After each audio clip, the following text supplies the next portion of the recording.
प्रश्न करते हैं, जो भजन करते हैं लेकिन मन लगता नहीं है। एक यंत्र जैसे भजन करते जा रहे हैं, ज़्यादा से ज़्यादा नाम करने का चेष्टा भी करते हैं, विषय वस्तु पदार्थों से मन को हटाने का भी चेष्टा कर रहे हैं। फिर भी एक स्वाभाविक भगवत विषय में जो चित्त की एक आविष्टता, ये ऐसा नहीं होता है। तो यहाँ श्रीधर स्वामीपाद वैराग्य की टीका में कहते हैं, जब तक वैराग्य नहीं होता है तब तक भक्ति की जो आस्वादन, चिद वस्तु का जो आस्वादन, ये होना संभव नहीं है। वस्तु पदार्थ के प्रति जब तक आसक्ति है, ये आसक्ति ही चित्त को मलिनता में ढक देता है, आवरित कर देता है, जिस कारण उचित वस्तु का प्रकाश होना संभव नहीं है। आसक्ति जब तक है, वैराग माने अनासक्ति। अनासक्ति माने देहो दैहिक वस्तु पदार्थ के प्रति अरुचि।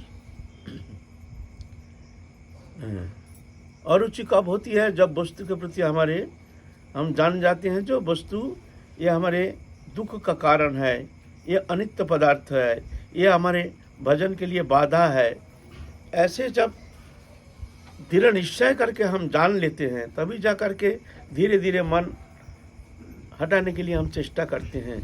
मन को समझा बुझा करके वस्तु पदार्थ से, जो ये वस्तु ये हमारे आत्मा से कोई संबंध नहीं है, ये आगंतुक है, पहले था नहीं, पीछे रहेगा नहीं, विश्व में दृश्यमान आगंतुक है। आगंतुक अनित्य मिथ्या वस्तु कभी चिन्मय आत्मा को कभी आनंद प्रदान करने में समर्थ नहीं हो सकता है। तो श्रीधर स्वामीपाद कहते हैं, जब तक वैराग नहीं होता है तब तक जाकर के चीज वस्तु का जो आवेश आनंद वो अनुभव करना संभव नहीं है।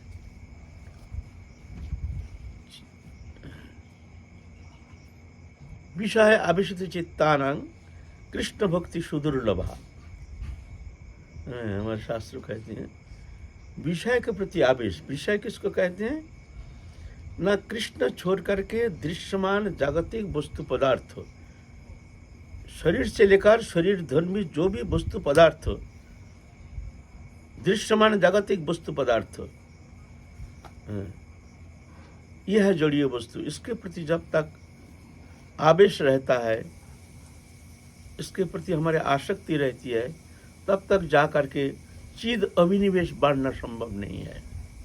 क्रियात्मक हो सकता है, एक क्रिया नाम करते हैं, जप करते हैं, ध्यान धारणा करते हैं, क्रियात्मक है। लेकिन भावनात्मक, जब ये विषय आवेशित चित्त जब तक रहता है, ये चित्त वृत्ति अंतःकरण को मलिन कर देता है। जैसे बादल छा जाता है, सूर्य का प्रकाश दिखने में आता नहीं है। सूर्य है, लेकिन बादल के कारण प्रकाश दिखने में आता नहीं है।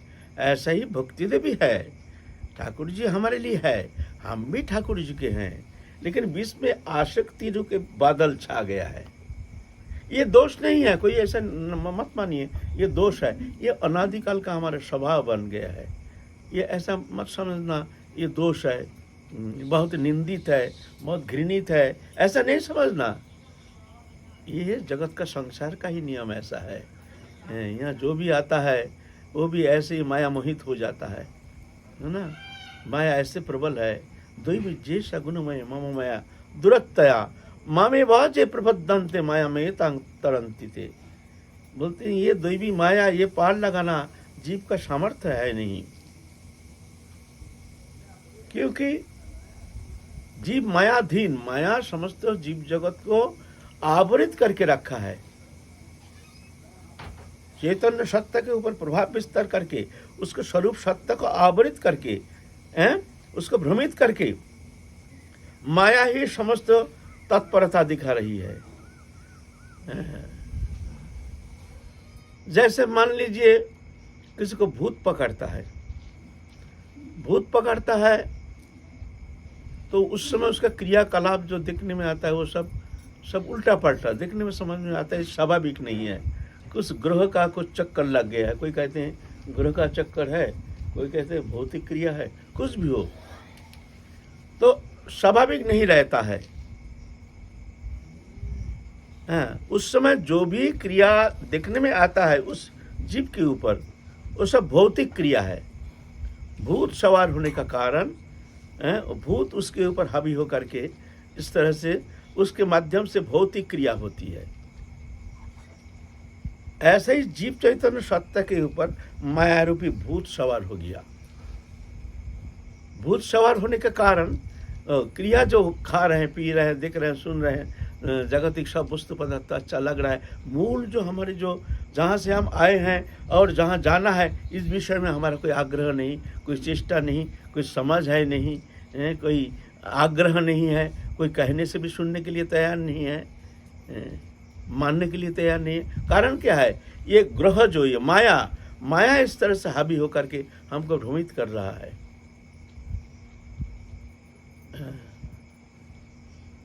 तो जब कोई महत्पुरुष जैसे कोई गुणीन ला करके दिखाते हैं जो इसको भूतग्रस्त हो गया है, तो गुणीन आकर के सब तंत्र मंत्र दे करके उसको झाड़ फूक करते हैं।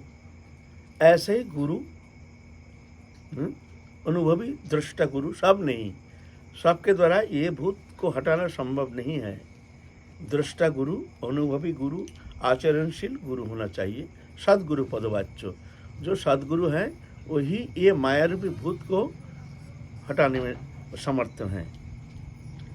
तो गुरु शक्ति कृपा करके उसके अंदर प्रकाशित हो करके धीरे धीरे उसका चेतन सत्ता को जगा देती है। गुरु शक्ति माया रूपी भूत धीरे धीरे हट जाता है। तो ऐसा ही माया रूपी भूत हमारे ऊपर सवार हो गया है। अप्रकृतिस्थ, हम स्वाभाविक नहीं है। तो जब तक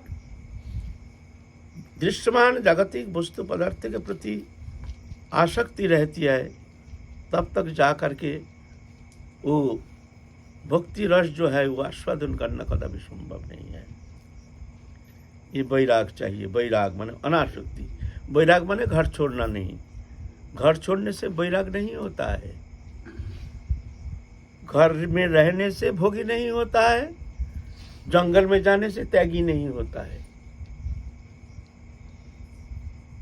अंतःकरण वृत्ति है वैराग, अनासक्ति। घर में रह करके अगर दृश्यमान वस्तु पदार्थ के प्रति अनासक्ति है, भगवत चरण में उनके मन है, भगवत चरण में ही उनके आवेश है, तो वह है वैरागी। जंगल में जाने से वैरागी नहीं होता है। कपड़ा रंगाने से वैरागी नहीं होता है। ज्ञासा नित्य सन्यासी जो नादिष्टि न कांक्षति निर्द्वंद्व ही महाबाहो सुखं बंधात् प्रमुच्यति। ए अर्जुन, तुम उसको नित्य सन्यासी जान। सन्यासी माने जो समस्त कर्म को त्याग कर दिए हैं, सन्यास ले लिए हैं, कर्म से निवृत्त हो गए हैं। तो अर्जुन, तुम उसको नित्य सन्यासी जानना। नित्य सन्यासी जो नाकांक्षती, कोई आकांक्षा नहीं, माने जागतिक कोई वस्तु पदार्थ के प्रति किंचित मात्र आसक्ति नहीं है। नाकांक्षती, कोई आकांक्षा नहीं। जो किसी को देश नहीं करते हैं। हमारा जो देश है, राग देश जो है, इसका कारण क्या है? हमारे लालसा, भोग वृत्ति में जब बाधा आती है तो हमारा किसी के प्रति अनुराग होता है, तो किसी का प्रति देश हो जाता है। राग देश का कारण क्या है? हमारे आसक्ति। आसक्ति कारण है। आसक्ति में जब बाधा प्राप्ति होती है तो जाके हमारे देश हो जाता है, उसके प्रति हमारे देश भावना आ जाती है। और जो आसक्ति पूर्ण के लिए जो हमारे सहयोगी होता है उससे हमारा प्रेम होता है। यह प्रेम राग देश का कारण ये है। तो जब अनासक्त हो जाता है तो राग देश से वर्जित होता है। राग देश तब तक जब तक हमारे मन में आसक्ति है, सांसारिक वस्तु पदार्थ के प्रति आसक्ति है तब तक राग द्वेष है। ज्ञा स नित्य सन्यासी, अर्जुन तुम उसको नित्य सन्यासी जानना, चाहे कपड़ा रंगाए चाहे ना रंगाए, घर में रहे चाहे जंगल में रहे, इसमें कोई फर्क नहीं पड़ता है। वो नित्य सन्यासी, नाकांक्षती, कोई आकांक्षा नहीं, ना देष्टि, किसी को देश नहीं करता है। निर्द्वंद ही महाभाव, निर्द्वंद, निर्द्वंद माने हर्ष विषाद, मान अपमान, शीत उष्ण, सुख दुख, लाभ हानि, सुख भला बुरा आदि जो जितने द्वंद्व है, ये प्राणी मात्र सबके लिए ये द्वंद्व ये स्वाभाविक होता है, स्वाभाविक उसके सामने ये द्वंद्व आता है। लेकिन जो भगवत भक्त है इसमें घबराते नहीं है। ये नहीं जो भजन करते उसके लिए द्वंद्व का सामना करना नहीं पड़ेगा, वो द्वंद्वातीत हो जाता है, ऐसे नहीं। सुख है तो दुख है, कोई भौतिक पदार्थ वस्तु प्राप्त हो गया, कोई प्रियजन समागम या कोई प्रिय वस्तु समागम, तो हमको हर्ष होता है, आनंद होता है। कोई प्रिय वस्तु नष्ट हो गया, कोई प्रिय व्यक्ति नष्ट हो गया तो हमको दुख होता है। तो ये तो होगा ही। लेकिन जब दृश्यमान कोई वस्तु पदार्थ हो, ये हमसे इसका कोई संबंध था नहीं, है नहीं, होगा नहीं, ऐसे जब हमारे मन में हम दृढ़ निश्चय कर लेते हैं तो जाकर के राग द्वेष से मुक्त हो जाता है। जो ये तो था नहीं, है नहीं, क्या इससे प्रेम करना है, किससे द्वेष करना है। दुखेषु अनुद्विग्नमना सुखेषु विगत स्प्रिया, दुख आने से घबराते नहीं, ये स्वाभाविक आता है जाता है। ये नहीं जो भजन करते हैं उसके लिए दुख आएगा नहीं। मेरा ख्याल से जो भजन करता है उसके लिए ज़्यादा दुख का सम्मुखीन होना पड़ता है। लेकिन फर्क इतना है, जो भजन करते हैं उससे घबराते नहीं है, प्रभु की इच्छा उसको सहन कर लेते हैं। फर्क इतना है, ये नहीं जो भजन करते हैं हमारे लिए दुख आएगा नहीं, कोई बाधा विपत्ति आदि व्याधि उपाधि दुख दन्न दारिद्री हमारे लिए आएगा नहीं, कोई प्रियजन वियोग हमारे लिए होगा नहीं, कोई अकाल मृत्यु हमारे घर में होगा नहीं, ऐसा समझना नहीं। फर्क इतना, संसारी लोग घबरा जाते हैं, वो स्वीकार करने के लिए तैयार नहीं है, दुखी हो जाता है। और साधु जो होता है वो दुख से अनुद्विग्न मना, उसको उद्वेग नहीं, संसार का नियम है।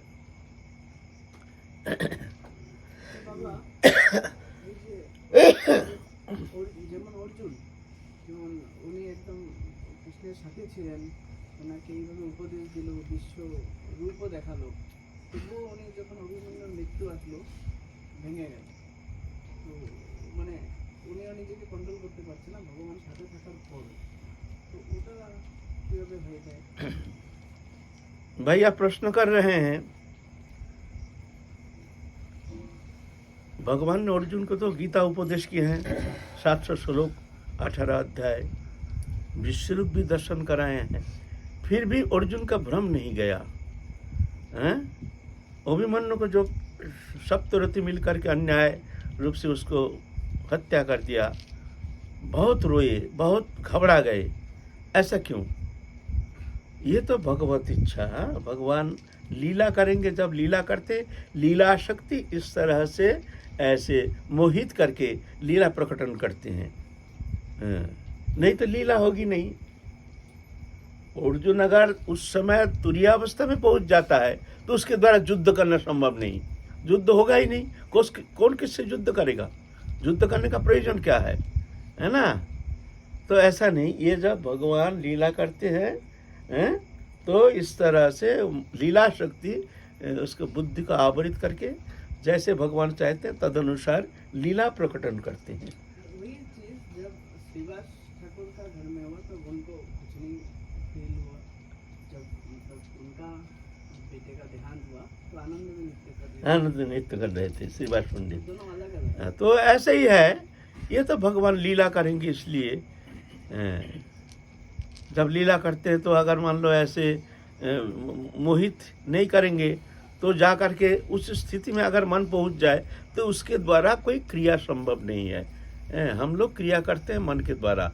जब मन शरीर में रहता है तो शरीर इंद्रिय हमारा सक्रिय है। जब मन उस स्थिति में पहुंच जाता है तब जाके हमारा शरीर इंद्रिय सब निष्क्रिय हो जाता है। हम जो इंद्रियों के द्वारा जो कर्म करते हैं, इंद्रिय कर्म करता है जब मन उसमें संयोग होता है, मन का संयोग, तब जाके इंद्रिय सक्रिय होता है, नहीं तो इंद्रिय निष्क्रिय। तो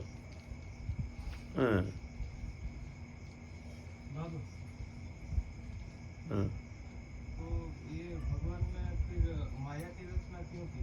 हैं? भगवान ने माया की रचना क्यों की? देखो, एक माया है महामाया और एक है जोग माया। जब भगवान भौम लीला करते हैं तो जोग माया को लेकर के आते हैं। नाहं पर प्रकाश सर्वत्र जोगमाया समावृता, नाहं प्रकाश सर्वत्र जोगमाया समावृता, मूढ़ोयं न विजानाते लोक माम अजम अव्ययम। नाहं प्रकाश, मेरी जो ये लीला है ना, ये हर कोई जान नहीं पाता है। जोगमाया समावृत, योगमाया। और ये जो है महामाया, ईश्वर सर्वभूतानां हृदय अर्जुन तिष्ठते भ्रमयान सर्वभूतानि जंतुरनि माया, ये है महामाया। और भगवान जब अपने पार्षदों को लेकर के आते हैं, लीला प्रकटन करते हैं, वह है योगमाया। देखने में नरलीला, लेकिन नरलीला नहीं, नरलीलावत कैवल्यम। देखने में लगता है जो एक मनुष्य चित्त भगवान लीला करते, खाते हैं, पीते हैं, रोते हैं, एकदम साधारण मनुष्य चित्त, कोई फर्क नहीं पड़ता है ना। भगवान मिट्टी खा लिया, सब ग्वाल बाल आकर के यशोदा माता से कहते, मैया देखो देखो मैया, कन्हैया ने मिट्टी खाई। मैया घबरा गई, मिट्टी खाने से पेट में जाएगा तो फिर बीमार हो जाएगा। जाकर के कान पकड़ के लाया है अनंत कोटि ब्रह्मांडपति, अनंत कोटि ब्रह्मांड नायक कृष्ण कान पकड़ के ले आया। और कृष्ण की घबरा रहे हैं, भयभीत हो रहे हैं। कन्हैया तैने मिट्टी खाई, तैने मुंह में तो मिट्टी है।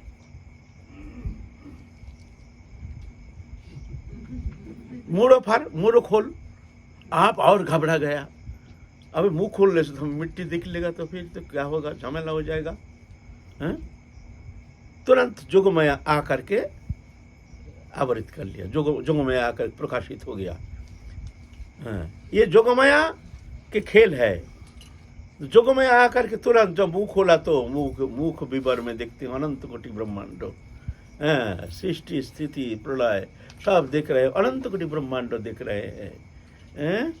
और उसमें ये भी देख रहे हैं हमारे उस ब्रह्मांड के अंदर हमारे पृथ्वी भी है, और उस पृथ्वी के अंदर ये भी देखते हैं हमारे भारत भूमि है, भारत भूमि के अंदर ये भी देख रहे हैं वो ब्रजमंडल है, ब्रजमंडल में ये भी देख रहे हैं वो नंदालय है, नंद भवन में ये देख रहे हैं, वहाँ भी यशोमती माता कान पकड़ के कृष्ण का मुंह फाड़ के कृष्ण ठहरा है भयभीत तो होकर के, ये भी देख रहे हैं। एकदम घबरा गए, हाय हाय अब मैं क्या करूँ, या कि उपल्ला, कोई उपल्ला है, हे भगवान, हे नारायण तुम कृपा कर दो, ये उपल्ला हट जाए तो हम तो बहुत ब्राह्मण को बहुत गौदान करेंगे, ये करेंगे वो करेंगे। लीला है, हैं? अनंत कोटि ब्रह्मांड दिखा दिया, फिर भी यशोमती मैया ये कभी मन में कभी धारणा भी नहीं की है ये हमारे पुत्र जो है, ये शिशु पुत्र जो है, ये अनंत कोटि ब्रह्मांड नायक स्वयं कृष्ण पूर्ण ब्रह्म सनातन, ये है जोगमाया। नाहं प्रकाश सर्वत्र जोगमाया समावृता, ये भौम लीला। सर्वत्र में ये जोगमाया से आवृत रहने के कारण मेरी ये लीला मैं हर जगह प्रकट नहीं करता हूँ। ना भी जाना थे लोग मम अजम अव्ययम, जान नहीं पाता है, जैसे यशोमती माता जान नहीं पाई, नहीं तो लीला होगी नहीं। विष्णु पुराण में कहते हैं, यश पदनक जस्ना परम ब्रह्मिति शब्दितं सहैव वृंदावन भुविहरि नंदिर नंदन। जिनके चरण कमल के नख किरण छटा, नख के जो किरण है, यश पदनक जस्ना परम ब्रह्मिति शब्दितं, जिनके चरण कमल की नख छटा ज्योति पर ब्रह्म कहते हैं, उनको कहते हैं पर ब्रह्म। जस्यो पद नखजस्ना परं ब्रह्मति शोभितं, पर ब्रह्म पदवाच्य है। स एव वृंदावन भुविहारी नंदेर नंदन, वही कृष्ण अभी नंदन में खेल रहे हैं, नग्न बालक खेल रहे हैं। एक दिन कृष्ण आ गया, कृष्ण लीला की कहानी, बैराग्य चला गया, आ गया कृष्ण लीला की कहानी। चलो हमको तो सत्संग करना है, हमको तो सत्संग करना है। धूल धूसरी तो जमुना किनार में बालक गोप बालक सब खेल रहे हैं। कीचड़ गोबर मिट्टी, कोई गोबर फेंक रहे इसके ऊपर, कोई मिट्टी फेंक रहे, धूल धूसरी तो नग्न बालक। एक गोपी आई है पानी भरने के लिए, और तो भुवन मोहन, भुवन सुंदर, भुवन मंगल कृष्ण को देखते ही एकदम माने अंतःकरण जाके जैसे बैठ गया, एकदम कृष्ण में जैसे लग गया, ऐसे संलग्न हो गया जे वहां से पलक के लिए मन को छोड़ाना संभव नहीं है। इतना सुंदर बालक, इतना सुंदर बालक, ये तो कभी हमने देखा नहीं।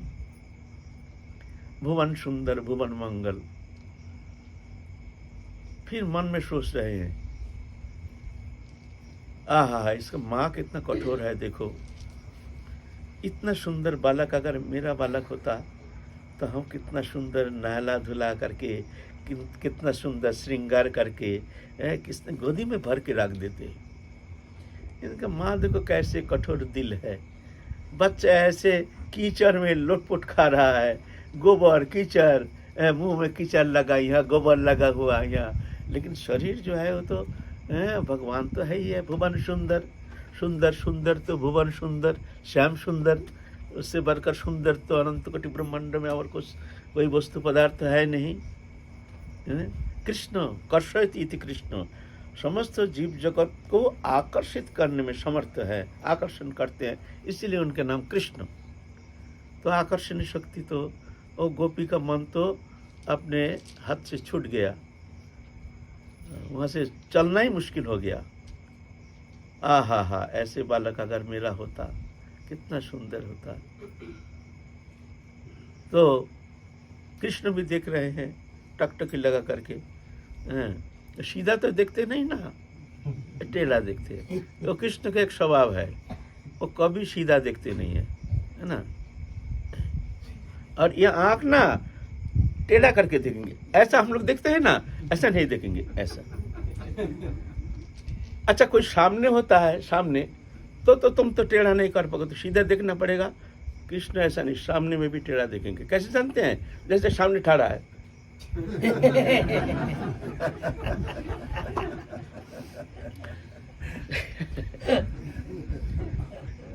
सामने होने से तो सीधा देखेंगे ना, तुम कहाँ टेढ़ा करोगे ना। वो ऐसे स्वभाव है, सामने देखेंगे सामने टेढ़ा है। और उसी से मन खिसक जाता है, किसी को हाथ में रहता ही नहीं है। एक नज़र किसी के ऊपर पड़ गया है तो वो तो गया उसको।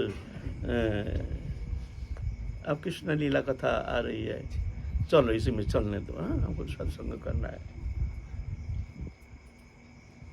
वो देख करके नजर की, वो नजर देख करके गोपी का मन तो हाथ से छूट गई।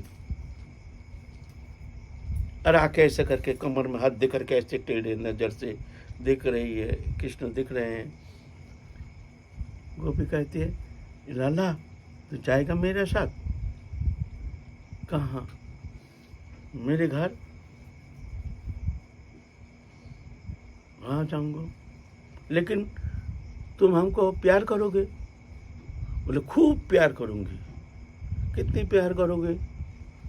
बहुत प्यार करूंगी, हमारे मैया से ज्यादा। अरे तेरे मैया से भी बहुत ज्यादा।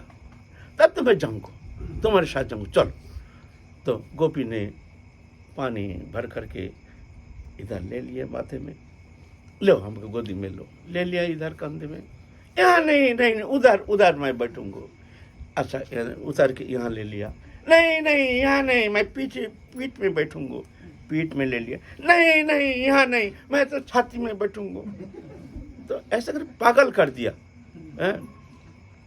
फिर कुछ दूर जा करके जब उतर गया तो कहते तुम हमारे माँ जैसे थोड़ी प्यार करोगे, हमारा माँ होते तो 2 चाटा मार देते, foot foot foot foot foot foot करके एकदम भागी। तुम हमारे माँ जैसे थोड़ी प्यार करोगे, हमारे माँ होती तो अभी 2 चाटा मार देते। इसका मतलब ये है जो बच्चा उद्यम कर रहा है, बच्चा को शासन नहीं करता है, वो माँ कैसे? हमारा माँ तो ऐसे है ना। तो बोले जशोमती माता क्या ऐसे कठोर दिल है जो बच्चा कीचड़ में खेलता है इस तरह से गोबर मिट्टी से? बोले ऐसा नहीं, माँ देखते हमारे लाला आनंद ले रहा है, उसको आनंद आ रहा है, आहा उसको खेलने दो, उसको खेलने दो। माँ ये नहीं देखते तो उसको अच्छा कपड़ा पहनने से बच्चा खुशी, ना ना ना, हमारा बच्चा जिस पे खुशी है, हमारे कन्हैया जिस पे खुशी है, हम उसी में खुशी है। यह है ब्रज प्रेम। ये नाहं प्रकाश सर्वस्व जगमय समावृता मुरुहं न विजानाति लोकमम अजम अव्ययम। ब्रज गोपियां पानी भरने जाती है। एक गांव का ही एक नवीन वधू, खूब सुंदरी देखने में, खूब सुंदरी, और सुंदर के लिए, सुंदरता के लिए घमंड भी है बहुत, जो मैं बहुत गांव के अंदर सबसे सुंदरी हूँ। और उसके पति भी बहुत सुंदर, बहुत सुंदर। तो सब नई वधू तो सब पानी भरने जाती है सब।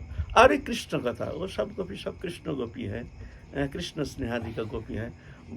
और उसको पसंद नहीं आता है, क्या का कृष्ण कृष्ण कृष्ण कृष्ण, क्या है अपने पति है घर में सब है, ये गोपियाँ कैसे फिर कृष्ण कृष्ण कृष्ण कृष्ण, ये है कौन कृष्ण? माने जैसे ऐसे ही है, है कौन कृष्ण? बोले तुम तो दिखा नहीं, तू एक बार देख लेती ना तो तेरे को पता चलता कृष्ण कौन है। उसको फिर अच्छा नहीं लगता है, घर में पति है, कुछ है, सब है, लेकिन कृष्ण ये चलते हैं, जब जाते हैं हर समय कृष्ण कथा, कृष्ण कथा छोड़ के कोई कथा ही नहीं, कोई शब्द ही नहीं, उसको अच्छी नहीं लगती है। एक दिन कोई कारणवश वो गोपी कोई नहीं मिला, कुछ कारणवश अकेली जाना पड़ा उसको पानी भरने के लिए। पानी भरने के लिए जमुना में गई, और कदम पेड़ में कृष्ण खड़े हैं अकेला। और अचानक कृष्ण छुम छुम छुम छुम छुम पाँव को थोड़ा हिला दिया, और नूपुर बाज गया छुम छुम छुम छुम छुम छुम। और गोपी ने ऐसे देखी, और कृष्ण ने भी ऐसे टेढ़ी नजर से एक बार देख लिया, बस छूट गया मन, तो अपने हृदय से छूट गया। वो जिधर दिखता उधर कृष्ण कृष्ण कृष्ण कृष्ण, पागल हो गया, अणु परमाणु जैसे कृष्णमय हो गया, उन्मादिनी प्राय हो गई। इतना सुंदर, इतना भुवन सुंदर, इतना सुंदर कोई जगत में कोई मनुष्य हो सकता है? फिर भी बहुत मन को समझा बुझा करके, नहीं मैं तो कुलवधू हूँ, देखना नहीं चाहिए, चलो पानी भरेंगे। पानी भरने गई, 10 बार तो जमुना में जल धक्का मारते मारते वही देख रहे कृष्ण। अब तो सोच रहे मैं घर जाऊंगी कैसे? जैसे मन हृदय कृष्ण, वो रूप हृदय में एकदम बैठ गया, और ऐसे बैठ गया जोंक जैसे। कोई रकम पानी भर के आप गोपी जा रही है,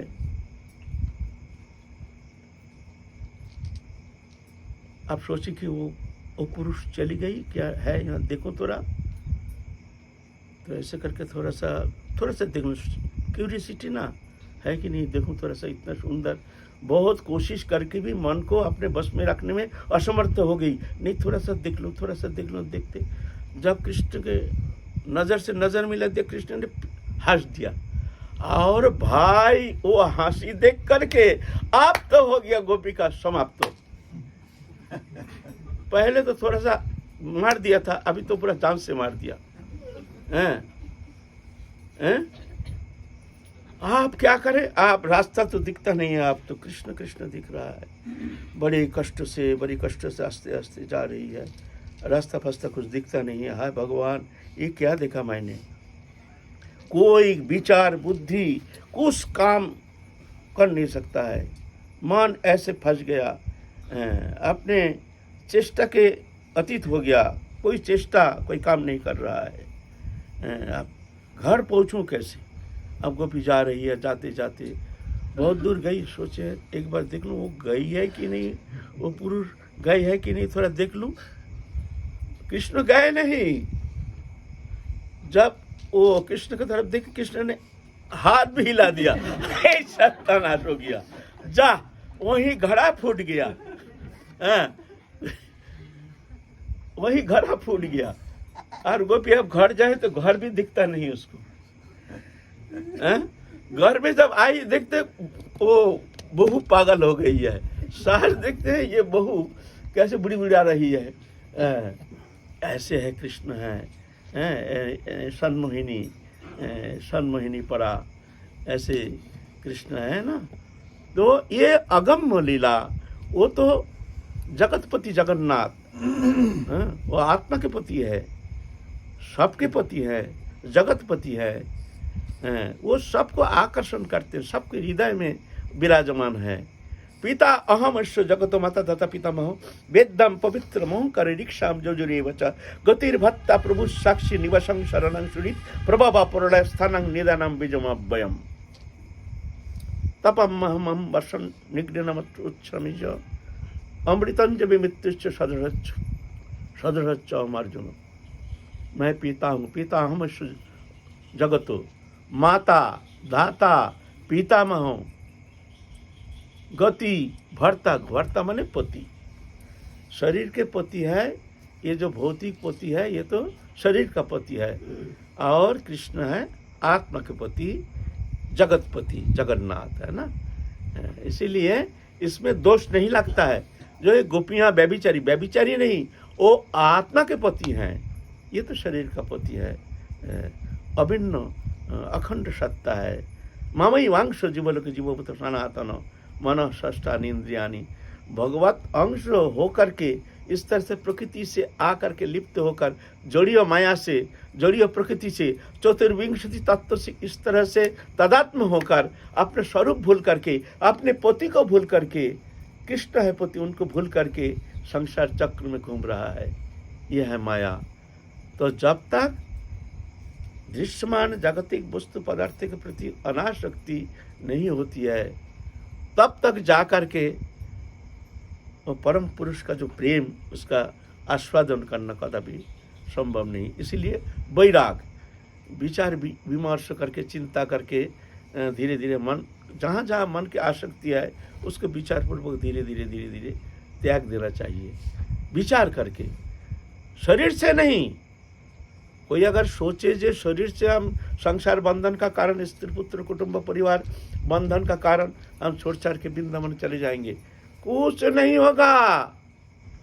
वृंदावन जाओ चाहे स्विट्जरलैंड जाओ, मन एक ऐसे वस्तु है, वहां जाकर और ज्यादा चिंता होगी तुम्हारी। कुछ नहीं होता है घर छोड़ने से। विचार के द्वारा धीरे धीरे भगवत चरण में मन जितना लगता जाता है, दृश्यमान जागतिक वस्तु पदार्थ से मन उतना हटता जाता है। ये प्रक्रिया है। इसलिए चाहिए एकांतवास। घर में ही एकांत एक कमरा ले लो जहाँ कोई तुमको टोकेगा नहीं, एकांत में रह करके भजन करो।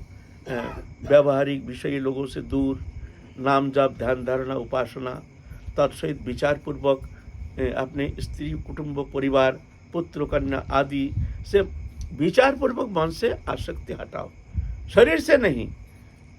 पुत्र कन्या का आदर करो, गोदी में लो, लेकिन जानना ये तुम्हारा नहीं।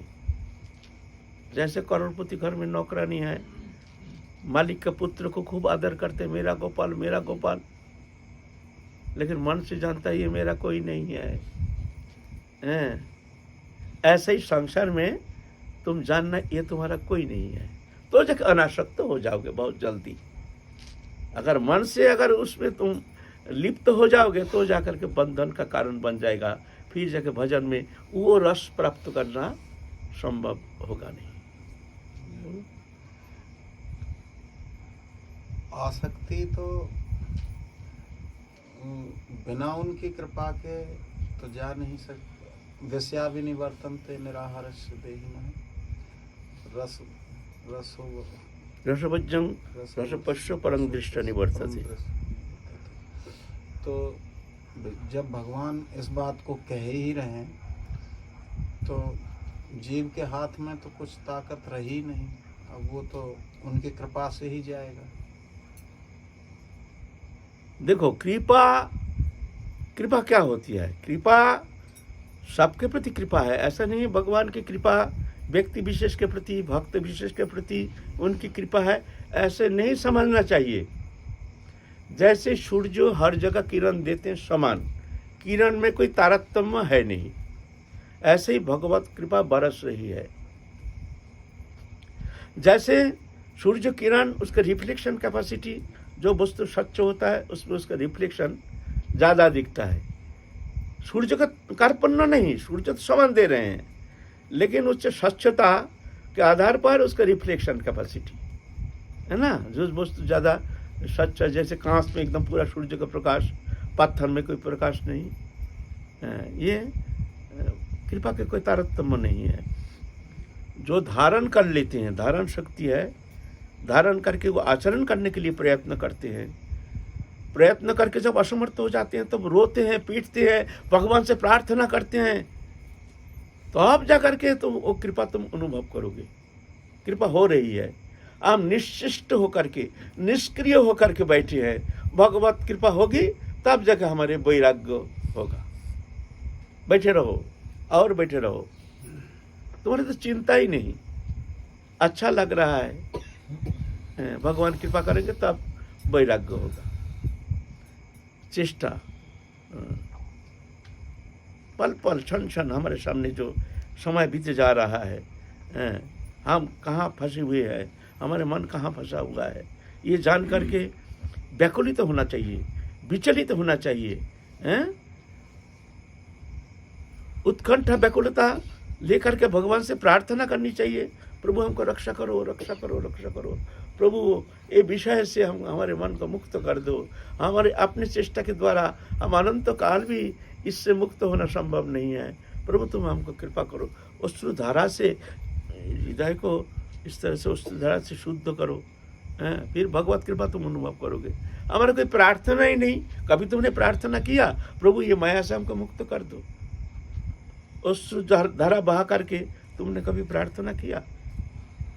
प्रार्थना करो, अवश्य कृपा तुम अनुभव करोगे।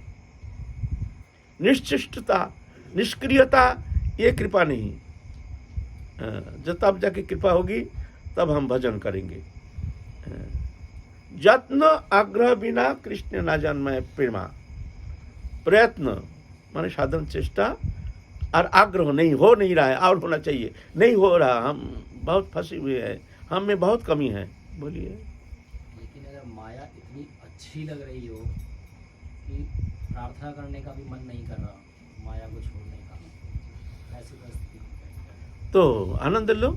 फिर जब तुम्हारा वही जब साधु संग से महत कृपा से कभी ऐसे बुद्धि तुम्हारे सही रास्ते पर आ जाएगा, उस दिन तुम देखोगे जो ये बहुत दुखदायी है, बहुत कष्टदायी है, क्योंकि जहाँ तुम्हारा मन मोहित है, जहाँ जहाँ आकर्षित है, एक दिन न एक दिन वहाँ से तुमको धोखा खाना पड़ेगा। आज हो काल हो कभी ना कभी हो, क्योंकि ये जो आगंतुक संबंधों, संयोग, जहाँ संयोग है वहाँ वियोग अनिवार्य है। आज हो 50 साल पीछे हो, एक दिन डिटैचमेंट होना ही है। मान लो तुम्हारा पुत्र है, तुम्हारा मन हारता नहीं है, आज हो काल हो, एक दिन वो मरेगा, नहीं तो तुम मरोगे। डिटैचमेंट है ये संसार, दृश्यमान जागतिक तुम आगंतुक संबंध है, तुम जाओगे, डिटैचमेंट होना है। ये शरीर ये मातृजठर में मिला है, श्मशान में परिसमाप्ति, ये भी छोड़ के जाओगे, इसके प्रति मोह करोगे, ये भी तुमको धोखा देगा। समस्त धोखाबाज है। इसलिए ये जान करके जब देखोगे जी ये संसार धोखाबाज है, जहां जहां तुम्हारे मन जितना आकर्षित है उतना ही तुमको कष्ट उठाना पड़ेगा, तुमको दुखी होना पड़ेगा। आज हो नहीं तो 50 साल पीछे हो, कभी ना कभी, है ना। इसलिए पहले ही विचार विवेक पूर्वक मन को संयत करके संयमित करने का चेष्टा, तत्सहित भगवत चरण में प्रार्थना, प्रभु हमारी अज्ञानता तुम दूर कर दो, हमारे माया मुग्धता तुम दूर कर दो, ऐसे प्रार्थना व्याकुलित चित्त हो करके प्रार्थना करनी चाहिए।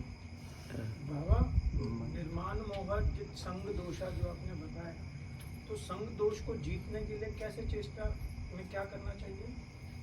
देखो, एक तो वस्तु संग, एक व्यक्ति संग। वस्तु संग भी प्रभावित करता है, वस्तु संग और व्यक्ति संग। व्यक्ति संग जिसके प्रति हमारे आकर्षण है, जिसको अच्छा लगता है, क्या होता है उनके संग से ऑटोमेटिकली तुम्हारा मन के ऊपर असर करता है ना। ये इसीलिए पहले तो शरीर से दूर रहो। मन मानता नहीं है, मन हमारा लग जाता है, विवश होकर, एक विवशता के कारण मन जाकर उस वस्तु या व्यक्ति पर आकर्षित होकर के चिंतन करने में लग जाता है। ठीक है, तो मन तो तुम्हारा बस में है नहीं, पहले शरीर को संयत करो। शरीर के द्वारा हम वस्तु को स्वीकार नहीं करेंगे, फिर धीरे धीरे मन के ऊपर इस तरह से प्रभाव डालने का चेष्टा करना चाहिए। ये प्रक्रिया है ना। जब हमारी डिटैचमेंट होती है माया के कारण, हम दूर हो जाते हैं किसी से, या फिर माया के कारण हमें दुख मिलता है, तो प्रभु तो हमारे पति हैं, और जब हम दुखी होते हैं तो क्या हमारे जो आत्मा के प्रति पति श्री कृष्ण भगवान है, क्या उन्हें हमें देख के दुख नहीं होता कि उनकी पत्नी इतनी दुखी? दुख तो होता है, किंतु तुमको अच्छा लगता है। जब रसगुल्ला खाया तब को तुमको अच्छा लगा ना। अब पेट दर्द हुआ, वो दर्द कौन लेगा? भगवान लेगा। बताओ, तुम रसगुल्ला खाए क्यों? ज्यादा खाए क्यों? खा लिया, जीवा लालसा से खूब खा लिया, खूब, अब पेट में हो गया भयानक दर्द। आप बोलते प्रभु को हमारा पेट का दर्द देखते नहीं है? तुम रसगुल्ला खाया क्यों? तुम माना कर रहे हो। मत, विषय वस्तु पदार्थ के प्रति कम से कम दूर रहने का चेष्टा करो, जो हमारे लिए हानिकारक है, हमारे भजन के लिए हानिकारक है। इसलिए विचार पूर्वक मन को संयमन करने का चेष्टा इत्यादि प्रक्रिया के द्वारा तत्सहित भगवत चरण में हार्दिक प्रार्थना, कातर प्रार्थना के द्वारा भजन करने से भगवान उन पर कृपा करते हैं, है ना। जय जय श्री राधे श्याम, निताई गौर।